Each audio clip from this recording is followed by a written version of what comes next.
అనుదిన నిత్య జీవపు మాటలు. దేవుని నామానికి మహిమ కలుగునుగాక. దేవుని వాక్యాన్ని చదువుకుందాము. ఆ శిరస్సు మూలముగా సర్వ శరీరము కీళ్ల చేతను నరముల చేతను పోషింపబడి అతుకుబడినదై దేవుని వలన కలుగు వృద్ధితో అభివృద్ధి పొందుచున్నది.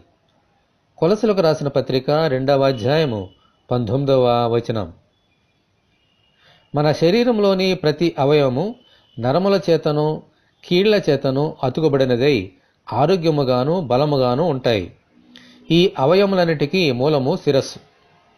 ఆ శిరస్సు యొక్క మాట వింటూ అవయములన్నీ ఆ శిరస్సుకు లోబడినప్పుడు శరీరము చక్కగా అభివృద్ధి పొందుతుంది.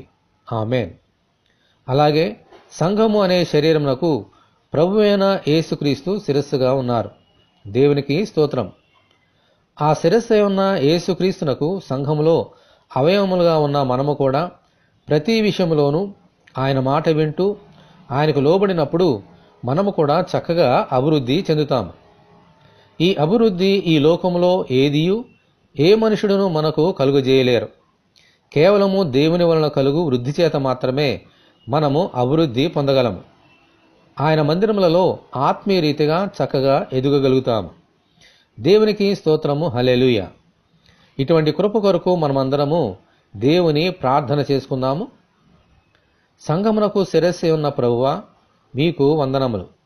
అనుదినము మీ మాటలు వింటూ వాటికి లోబడుచు ఈ లోకములో శరీర రీతిగాను ఆత్మీయ రీతిగాను అభివృద్ధి పొందినట్లు అనుగ్రహించమని ప్రభు అయిన యేసుక్రీస్తు ద్వారా ప్రార్థన చేస్తున్నాము తండ్రి.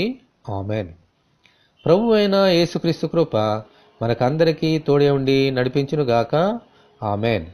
పరిశుద్ధ దేవుని మందిరం.